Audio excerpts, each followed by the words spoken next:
Welcome to another episode of Follow the Brand. I am your host, Grant McGaw, CEO of 5-Star BDM, a 5-star personal branding and business development company. I want to take you on a journey that takes another deep dive into the world of personal branding and business development using compelling personal story, business conversations, and tips to improve your personal brand. By listening to the Follow the Brand podcast series, you will be able to differentiate yourself from the competition and allow you to build trust with prospective clients and employers. You never get a second chance to make a first impression. Make it one that will set you apart, build trust, and reflect who you are. Developing your 5-star personal brand is a great way to demonstrate your skills and knowledge. If you have any questions for me or my guests, please email me at grant.mcgaugh, spelled M-C-G-A-U-G-H, at 5-star BDM, B for brand, D for development, M for masters.com. Now let's begin with our next 5-star episode on Follow the Brand. Welcome to the Follow the Brand podcast. I am your host, Grant McGaugh.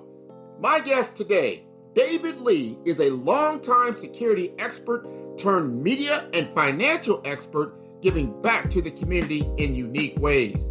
He frames a story to help others achieve their business and career goals. He defines financial empowerment as an endeavor to understand the system of finance that has already been created. He wants us to walk into this world of opportunity with the confidence to succeed financially, teaching and empowering everyone that they can be great at multiple things and staying on focus is David's philosophy. He unpacks a transformative story that took him from California to Australia that changed his life view. David Lee is a man of many talents. He is the identity Jedi in the identity and access management space with over 15 years of experience helping Fortune 500 companies understand the way of identity. David has run the gamut regarding identity from engineering to consulting to business development and product management. He has become one of the most knowledgeable and sought-after experts in the field. David is also a passionate advocate for financial literacy within the African American community and the co-founder of the On the Corner Media Group, a multimedia company focused on empowering Black Americans through education and entrepreneurship. When he is not building a media empire, breaking down financial barriers, or demystifying identity, he enjoys playing golf, a good book, or playing video games with his friends. Let us welcome David Lee to the Follow the Brand podcast, where we are building a 5-star brand that you can follow. Hello, everyone, and welcome to a special week on Follow the Brand. We've got Mr. David Lee. If you're not familiar with David Lee, you will be. I love David Lee because he comes from the same world that I do. Information technology. He is a cybersecurity expert, but he has made a pivot into media that he's doing a lot around, and he wants to talk to our audience about financial empowerment and why that is important for him and to all of us. So, Mr. David Lee, you'd like to introduce yourself? Yeah. Thanks for having me, Grant. So like you said, my name is David Lee, long time cybersecurity person. Almost just about 20 years in cybersecurity space, but now focus and run the Ebony Ascent platform, which is an online media platform for empowering Black and Brown voices and telling our stories, and really helping highlight key areas. Financial empowerment is one, mental health, and just success principles, right? So really kind of giving back to our community, our stories, our voices, our time. So it's been a very interesting twist to get here. A lot of people look at me and go like, "Oh, you're doing cybersecurity identity, now you're doing this," but it all comes together, right? Everything works in mysterious ways, and so I wouldn't change the path that I've been on for nothing. I think you are right because I've been in information technology a long time, and I understand those those 4 or 5 different things that I focus on, like primarily with personal branding, with business development, with career development, financial empowerment, and then technology innovations, which we'll have a series on that as well. But I found you to be a very curious person. I like your swag, man. You've got a great, way of presenting yourself. You've got a personal brand website out there. You've got a business brand website out there. So I just want to ask you right now, before we even get deeper into financial empowerment, is that if there was one thing right now that if you knew back then, how would you have begun your career a little differently? I would have started branding myself from the jump, man. If you gave me a time machine right now, I would go back to my 24-year-old self, getting the first job. It's like, hey, man, do your job, learn your skills, but focus on your brand. Like, find ways to stand out, to own your voice, to own what it is you do. Believe in yourself. I think a lot for me in the beginning, I came out as a comp sci major, and I was just like, okay, I'm not the best programmer, but I feel like I can get better. Like, I was just constantly like, I'm just gonna sit back and chill, make myself better. And then I started realizing, I was like, wait, y'all don't know this? I was like, oh, okay. And I started finding myself in rooms where all of a sudden senior architects are looking at me like, well, David, what's the answer? And I'm just like, oh, okay. And it just took me a while to be comfortable and walk in that. So if anything, I would tell myself is like, look, believe in yourself. Start putting your brand out there, not in an obnoxious way, but, start a blog earlier, start doing other things, start speaking in little meetup groups, things like that. I would have pushed myself to start doing that a whole lot further. I just kind of, like most of us talk, put your head down, get to work, kid. And that's all I did. And I think I did that for a little too long, but. No, I totally get that and that's the shift, that's the pivot that we all need to really take a look at, is showcasing your own expertise. It's not tooting your horn. It's about how you're giving knowledge. How are you telling others about what you're doing that possibly could solve problems for others? That's how I look at personal branding. It's branding yourself in a way that you frame a story that helps others to achieve goals that normally maybe they would have got there, but they're going to get there a lot quicker than before. Don't you love those commercials now with LeBron? LeBron is sitting there on the bed with his younger self. Yeah, man, I love that commercial, man. Because I think we've all seen those questions, right? Like, what would you tell yourself? Floating around social media and going through stuff like that. But it was very powerful. I think, especially for me, just that image, right? LeBron going back. And for me, I'm a big sports fan. So I remember following LeBron. I remember I was in college and everybody was talking about this high school kid. And I'm just like, okay, he can't be that good. And I remember watching the game on ESPN and I was like, that's not a teenager. That's a grown man playing with some kids. I was like, wow. And so just to know like what he's done and what he's accomplished, right? So to see that image of a successful, Black business owner, because let's call it what it is. Like, LeBron's not just an athlete. Like, he has built an amazing brand. He has built an amazing ecosystem of businesses. So to go back and sit there with his younger self and you see him like he's all excited and it's going to be this. And I'm just like, it was great. It captured everything, I think, in that moment. So I love that. And yeah, man, like back to your earlier question, I kind of imagine myself like, if I could go back right when I was getting ready to graduate and just sit down and have a 5-minute conversation. That's all I need. 5 minutes, right? Just answer all those questions. What's it going to be like? And am I really good enough at this software engineering thing? Like, will I really do this? And just to imagine, how that would change the course of anybody's life. If yourself could come back and just kind of give you a little bit of that, like, it's a little of that confidence to let you know, like, hey, like, you're going to make you're on the right path. Yeah, you're on the right path. Right. So now let's talk about that, because here we're on I call the precipice of a new adventure. Meaning we're starting to see digital currency. We're starting to see cryptocurrency. We're starting to see shifts. People talking about a leap in technology around the metaverse. And now we're sitting here and now we can say, wow, what would I tell myself in 10 years? Did I do the right thing? Did I make the right investment? Did I follow my guts? Did I make some risks? I mean, how do you define financial empowerment for yourself? For me, it's all about understanding the system of finance that's been created, right? And I always like to explain it like this. So let's say you and I, Grant, we come up with this secret formula of how to create gold. Like we can just, whatever we do, we create gold. Like, and it works every single time, right? So me and you get excited because we're like, man, we can turn anything into gold. We go, okay, look, now Grant, what we're not going to do, we're not going to be those types. We're not going to keep this to ourselves. We don't want people to say that we lock this away and all this stuff. So what we're going to do is we're going to write it down. The full recipe, right, of how exactly our recipe works of how to create gold. But here's what we're going to do, Grant. We're going to come up with a special language of how we describe these steps. Now, we'll put out there the information of how to decode it and how to find out what this language means. We're going to make everything available to you, but we're just not going to write it in plain English. We're going to come up with a code of how we're going to do this recipe of making gold.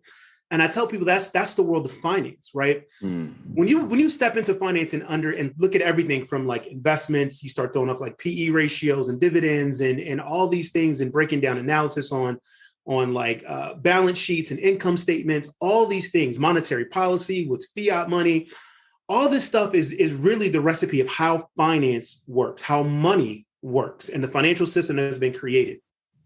So for me, financial empowerment is understanding what that is. And now that you understand the language that's being used, you understand the terms, you understand how the financial system is set up, now you start to understand the true difference between an asset and a liability and why it matters. You understand how to use debt because it's really a service tool. It's a financial tool, right? It's not something that, man, I grew up, I was always in debt. It's not in debt. It's you were using debt as a tool, but you were using it the wrong way. It's like if I told you to go dig a shovel in the backyard and you wouldn't grab the pencil, right? Yeah, and it ain't the pencil or the shovel's fault. Like, why are you using the pencil to go make a hole? So it's understanding that system. Then it's kind of like, as I've worked with clients and I've kind of explained different things, how interest rates works and broken all these things down. It's like, they're like, man, I see everything different now. It's like walking through the matrix. And now you're just like, oh, wait, this makes sense. You start looking at something and go, wait, that's a 1.9% APR. Wait, I can do what with that? Like, oh, wait, what do you mean that now I can borrow this money over here and then buy this asset over here? And as long as the income I'm making off this one services that debt, then the rest is profit. Oh, wait a minute. If I have this asset that I can then depreciate and then it grows over time, instead of creating income, I now have capital gains. And that's a less tax, this tax less than if I own a business and things run through the business and business pays taxes different than personal tax. Like, it literally starts to become this thing and you're walking in. And now when you walk in life, you see opportunities. That's financial empowerment to me. And that's how I describe it. That's how I work with people that I work with when I'm helping them go together. It's like, I want you to walk in this world and look around and see opportunity after opportunity after opportunity, because you understand how finance works and how you can apply it for you instead of a tool that's being used to oppress you, instead of a tool that's being used to go against you. Like, I got this credit card debt that's just weighing on me because I don't know how to properly leverage credit and debt because I don't understand what they are. I'm just doing what everybody else is doing. And what you just said, you just hit a big nerve, huge nerve, in that we need to understand the difference between being a W-2 employee and a business owner. Mm-hmm. The tax codes benefit the business owner, right? 100%. You want to do as much business through your business to have more flow, expense, liability, all those things you talk about through your own business, and use your W-2. That's just another tool or revenue stream. But your main business is the business of you. Right. That I encourage everyone to be incorporated. You should be incorporated. Yes. Doesn't cost very much, but understanding how to incorporate yourself and then utilize the codes that have been made. You need to understand the game. I tell people, if you are going to a football game and you're showing up with in baseball cleats with a glove and a bat, right, I don't think you're going to get too far. Right. And that's kind of where we're at for some people, because I don't believe our educational system makes it intentional. Meaning, I'm not saying they're not trying to teach you anything, but you can't just say take a semester in business and you understand business or you understand tax. And remember, this is the flow. This is what in everyday life is what you're dealing with, especially in the United States of America in a capitalistic society. You have to understand the focus. What is the primary focus and how do you add value? Exactly. In that focus. So I want to ask you this, because this is interesting. How do you define your brand and how has it helped you in your career? So I define my brand. It's been evolving, right? But I define it as the main quote is an individual can be more than one thing in a lifetime, right? Yes. We got into this place as a society where it's like you're a doctor and that's all you are. Very narrow-minded. You're a doctor. Doctors don't play jazz. Doctors don't play baseball. Doctors don't do this. You're a doctor. That's it. So as soon as you decide to become a doctor, you're a doctor for the rest of your life, right?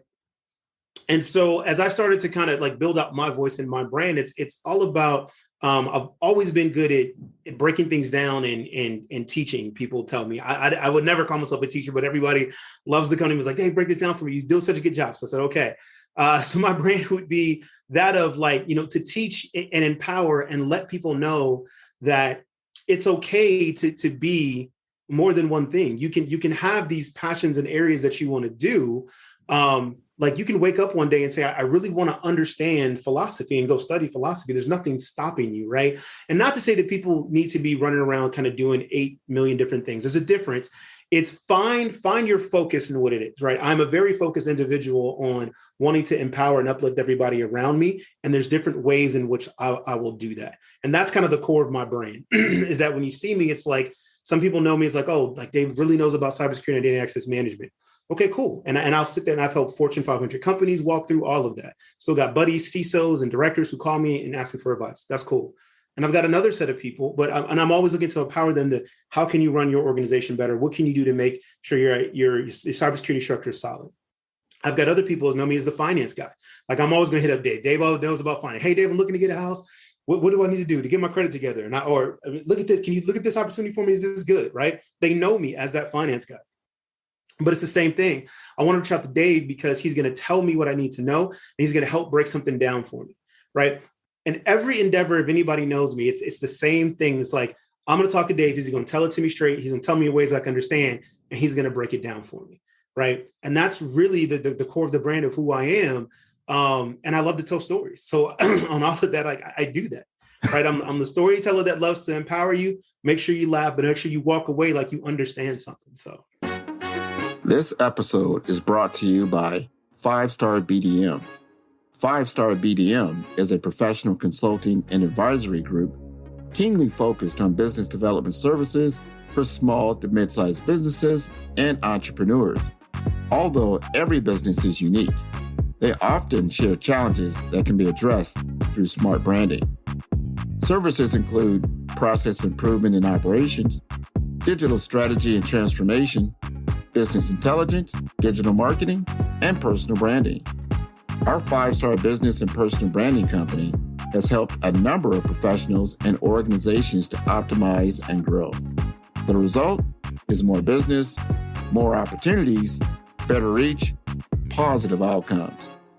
Please visit www.5starbdm.com to learn more and view all the episodes of Follow the Brand. I tell you, I want to hear a story, right? I want the story about how you were in your career, you're doing cybersecurity, and then you wanted to make this pivot into media. You wanted to make this pivot into letting others know about how they can enhance themselves from a financial empowerment standpoint. Yeah. All right. Let's hear it. Ready? Yes, sir. Okay. So it goes back. It's 2015. We are literally across the globe. I'm in Sydney, Australia. I've just been there for 6 months on a project from our current company. And loved it. Loved everything about it. Had some great friends, had some great experience. I'm packing up my things and I'm getting ready to to come back home. I got this long trip back home. I'm taking a vacation for a week in Thailand. I got to stop by the Philippines and do a training. So I'm excited. I'm packing. And as I'm packing my bag, Grant, I start crying. Oh, and it's not one of these, and I say this not to, macho things or whatever, but I'm not much of a crier. It's just the way I process emotions. I usually just kind of compartmentalize things and I go through with it, right? If I'm crying, there's something that's really hitting me. But I wasn't sad as I was packing, but all of a sudden I started crying. And then it's this uncontrollable deep cry to where like I'm shaking. I'm like, I don't know what's going on. And so I sit there and I call my brother. He's always been, this is my big brother, right? So he's always the one I call like when I'm going through stuff. And he said, he's like, bro, what's wrong? I was like, I don't want to come back home. Like, I don't want to come back to the United States. And I was like, I think I'm gonna stay here. wow. I was like, so, you've got power of attorney. I was like, just sell everything. Sell the house, sell the car. I was like, I'm not coming back. He's like, man, what's going on? And I was like, for the past 6 months, the weight of being African-American has been lifted off of me. It was a weight on my shoulders that I didn't even realize was there because I've been in the US my whole life. So I'm just used to certain things. I'm used to microaggressions. I'm used to people, looking at me and assuming, oh, you're a football player or this or that, or I'm a thug or these things. I'm just used to all of this. And so I didn't realize I carried all of this with me. When I got to Australia, like none of that was there. I would walk down the street. Women didn't clutch their purse and walk away. They would just walk right past me. Like I was a normal person. I wasn't the black guy. I was just the American with the cool accent. Right. At the time I had long dreads and it was like in the long hair. And so I was just like, this is crazy. Right. So I was like, I was like, everybody needs to feel this. I'm not saying that Australia was a utopia, that it's perfect, but compared to what Black people go through here, it is a complete difference. So I finally kind of get myself together. My brother was like, man, because I think, he went through Bible college, so he's really big into. He's like, I think you just had your Peter moment. Like you're going through your trials. You're going out. You have to figure out what this means for you. So he talks me into it. Talks me out of selling all my stuff. And so I'm like, all right, I'm gonna come home. Let me go on vacation first. He goes, bro, take the vacation, go on a week and just think. So I spent a week just kind of relaxing, thinking to myself. And the thing was, I was like, what was the biggest thing that I didn't want to leave? Like I didn't want to come back and have that weight back on me because I knew as soon as I landed, it was going to come back on me. But the bigger thing was like, you know what? I need everybody to feel this. Yeah. I need everybody to understand like what it truly feels like to walk through life without a weight on your shoulders, to just walk through. And I started thinking to myself, so what is it that's allowed me to get here? Right. Yeah. My education, I was a computer scientist. I'm really good at my field. I was like, but honestly, like, what is it? Because this trip was provided by my company, but I could easily buy a ticket and come back and get a passport. I was like, that's it, like finances, right? I was like, but you got to be able to do it. So then it just starts eating at me. I was like, I got to work with my people. I got to find a way to get people access to this because not everybody can go get a computer science degree, but everybody can learn how to save and invest. Everybody can kind of get their finances together and then be able to take trips and see different things. And it started building. I was like, beyond that, right? I think about where I grew up. I grew up in Los Angeles, right outside of I grew up in Linwood, California, right outside of Compton in the 1980s, bro. Like, like yeah. so all the stuff. Hey, I felt the heaviness. I lived through it, right? So, right. And I was like, so how do I get our people from there to like hundreds of miles away? And so I said, it's got to be finances. So fast forward through a couple of steps, I get back to the U.S. And this thing is just eating at me. I was like, okay, this is what I want to do. I want to start helping people like understand this finance stuff. And it hit me because when I was over at Australia, one of my buddies called me. He was getting ready to buy a house. I'm on the train. I'm walking through all this stuff or whatever. And he's like, my realtor said I can do this and do this. I was like, bro, look, you're a realtor. I'm not saying they're a bad person. Your realtor's trying to get you in the house. I'm trying to make sure you keep the house. You got a wife and a daughter. They're going to do whatever you can to get you in the house. 5 years from now, I still need you in that house. Right. And this lady says, she goes, he's so good to have a friend like you because most people won't tell them that. And I said, okay, so it's got to be finance. So fast forward, I come back, I learned how to do credit repair, right? I started credit repair with my brother, a business with my brother. We started helping people repair credit, working with our people, realizing that it wasn't enough. We helped some people, but then they would get their credit repair. They're like, now what? Now what do I do? And I had no answers for them. I was like, well, you got good credit now. Like they wanted to ask me about investing. They wanted to ask me about insurance. They wanted to ask me, like, they wanted to put together a full plan. And I was like, well, I don't know how to do that. So then I said, okay, started eat this feeling in my pit of my stomach started eating at me again. And it was like, you got to do more. You got to do more. So I was like, okay, well, let me go find out about this. So then I got my license, my Series 6 license, my life insurance license. I'm studying for my 65 right now. So now I started putting together financial plans for people, walking them through everything, saying, well, now that you've got understanding how credit works, understanding how budgeting works, understanding how you can use life insurance to protect your family, understanding how to invest and start to create portfolios, mutual funds. And so now I'm having a full conversation with people and I'm seeing the lights turn on and I'm starting to see things change, not even from like my it was like second or third client I sat down with, they told me, they was like, I was embarrassed to tell you when I started, but I never understood what an APR was. I never understood they would get credit cards all the time and just sign. They didn't know what it was. They didn't know what they were paying. And now after a couple of months, us working through it, they were like, I see everything so completely different now, right? Now they started teaching their son about APR. So by the time they got 18, they know what to do. And so boom, you start to see these changes. And so all of that journey is kind of what led me to get here. And the media part came about because for my company, I was speaking about IT security, things of that nature. I was at a conference, I was coming off the stage. Older gentleman comes up to me, Black gentleman, teary-eyed. And I'm just like, I don't know this guy. I was like, I don't know what's going on. He's like, hey man, it was so good to see you up there. I've been in this industry now for 8 years. I switched over late. And I've never seen anybody that looks like me on the stage, the way you were on the stage, talking the way that we talk, really owning and knowing what, he goes, I'm so proud of you, keep doing it.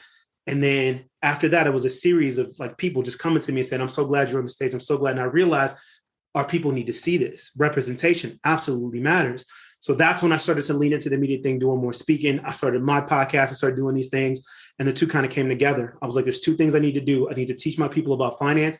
I need to show them and bring them into part of like, my life, what I did, and expose different things so they can see us in so many different areas succeeding and going forward. Because I went to an HBCU, I'm thinking like people know that we out here doing stuff. But as I'm starting to talk to more people, they're like, man, I never see any of us doing anything. And I was like, then that's going to change. And so the two kind of came together. We formed the media company to empower, to get more Black voices out there, to see us in these areas. Again, like I said, mental health, financial empowerment, business success, and then just financial empowerment. And I wanted people to know, is like, there's so many things out here that you can understand about finance. And there's so many ways to go wrong with it too. A lot of people jumped on this. A lot of people out there scamming. I'm gonna be honest. I'm not trying to call anybody out. Everybody get your hustle, but I don't want our people have been hurt enough. We don't need to be getting hustled anymore, especially when it comes to finance. I wanted to make sure that the value I give is out there. I give it all freely as much as I can, and push and give them as much information so we can just all be better and uplift each other. And that's the story, man. That's a part of the story. That is actually, that's a great story and a calling. And you have answered the call, and you're still answering that call. And I applaud you for doing what you do, because it is so important. This is the reason why there is a payday loan in every corner of the Black community. It's not there to help you. It's there to take, you've already been taxed to death, right, as a W-2 employee or a contract worker or whatnot. And they're going to take even more money from you. Yep. And this is set up this way because when you're on this wheel of paycheck to paycheck, and they know, meaning who's the finance people know, follow the money. If you take anything from this podcast, remember this: follow the money. Follow it. That will tell you what's going on and why you have certain businesses in your community and why they aren't in others. Right. And this is very, very important. And this will continue until you stop utilizing those resources and start doing other things. And a lot of that is just being more educated. I understand the ease of use. You definitely, you need to get your cash flow, but that is not a good win situation. That's just one example that I use. There's predatory lending that's constantly taking place. You talked about real estate. I get a call about every day. And if I don't get a call, I get it in the mail with somebody wanting to buy my house. Why are you wanting to buy my house? Right. And it all goes back to, I always remember that movie that Lawrence Fishburne was in. And it was Boys in the Hood.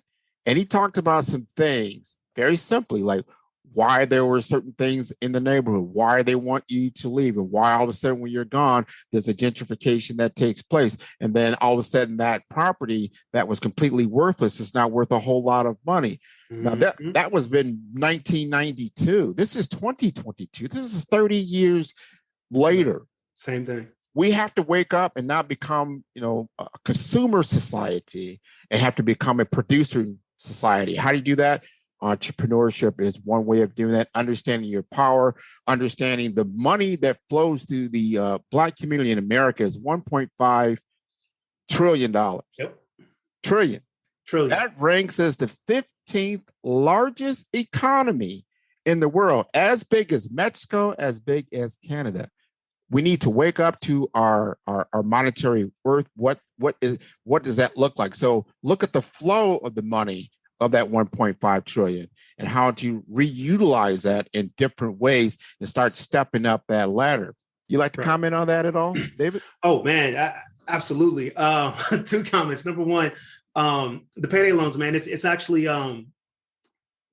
my on my dream board, right? On my big dream board.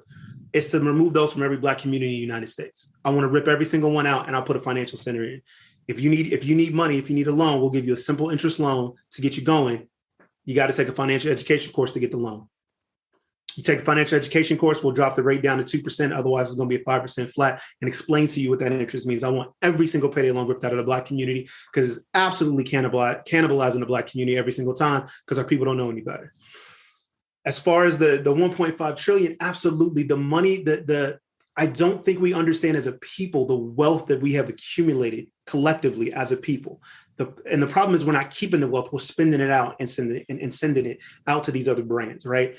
Understanding how money works and the power of assets to collect that will continue to generate wealth and bring that back into the community is so important. Because if I tell everybody this, if we could get 10,000 people for a year not to buy Gucci, but take that same money, put it aside, and then invest it into your community, things would change. Our schools wouldn't need all this stuff. We wouldn't be asking for people to give us stuff. We have it. The money is there. We just got to redirect it. So absolutely understand that Black Americans and what we spend, Black wealth is so real and it's so close to grabbing. We just do not, enough of us haven't realized how valuable we send this economy, right? And once we start realizing that and start taking that money and turning it into assets that generate more income that then passes down to our generations behind us, man, it's going to be a beautiful thing. It's going to be a beautiful thing. Well, I think, and another thing that you're doing is media. Media is so important. Media is so important.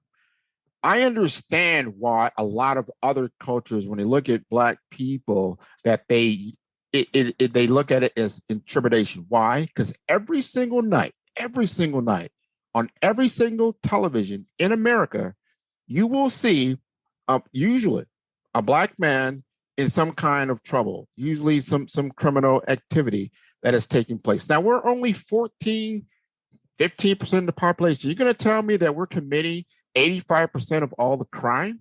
Right. But I tell you, we definitely dominate 80 to 85% of all the media when it comes to activity in these, a lot of times, unfortunately, it is in poor communities that are communities that are at risk, right? And a lot of times that is, I always like the analogy, like if you have a lawn, right? And if you water that lawn, if you put seed on that lawn, or if you're growing the grass and you're getting rid of the weeds and you're constantly manicuring that lawn, and you look right across the street and you see that same lawn, same opportunity, but it gets none of that flow, none of that water. And think of that water as money, doesn't flow through that community, so it struggles.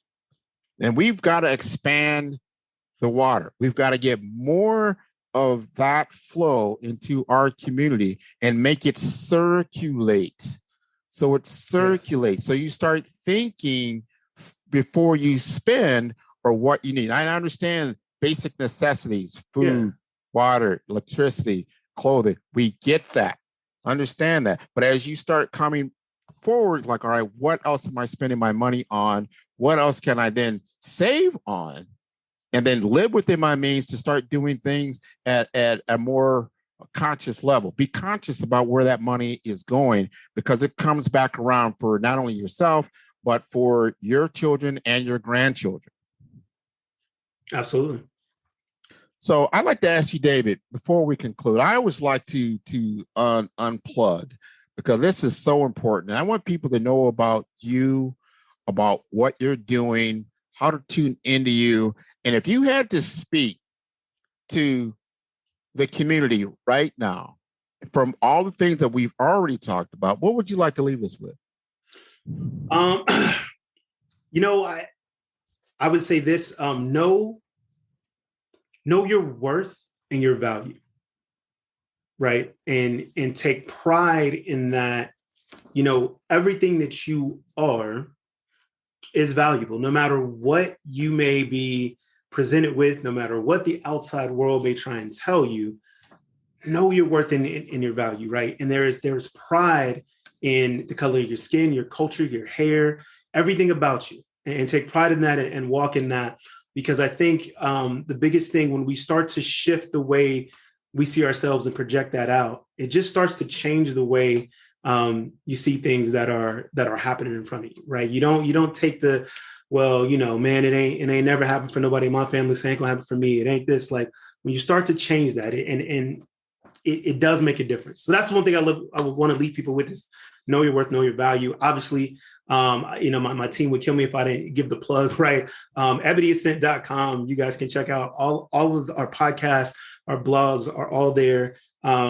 And that's where you can engage with us, follow us, and see us as we continue to grow. This media company continue to grow the type of content we put out there. That's where you can engage with us and check us out and find out all the things that's going on with me and the rest of the team. Man, that's wonderful, David. That is wonderful. So big shout out to Ebony Ascent. I mean, what you guys are doing is so important, because this, I call it the new news media. You've got to go beyond the traditional. All the news that comes out on the television or even the radio it's not all good news, as we now know. You need to tune into the news that's important for you, important for your family, important to your community, that's giving you knowledge and education on how to grow and become stronger as individuals in the community. So I encourage you to tune in to David Lee and Ebony Ascent, because you guys are doing what I want every one of us to do, and that's to grow rich. How about that? Absolutely. Absolutely. Well, this has been wonderful, David. I want everyone to tune in to all the episodes on Follow the Brand at www.5starbdm. That's B for brand, D for development, M for masters.com. Until next time, you take care, David. All right. Thanks, man. No problem.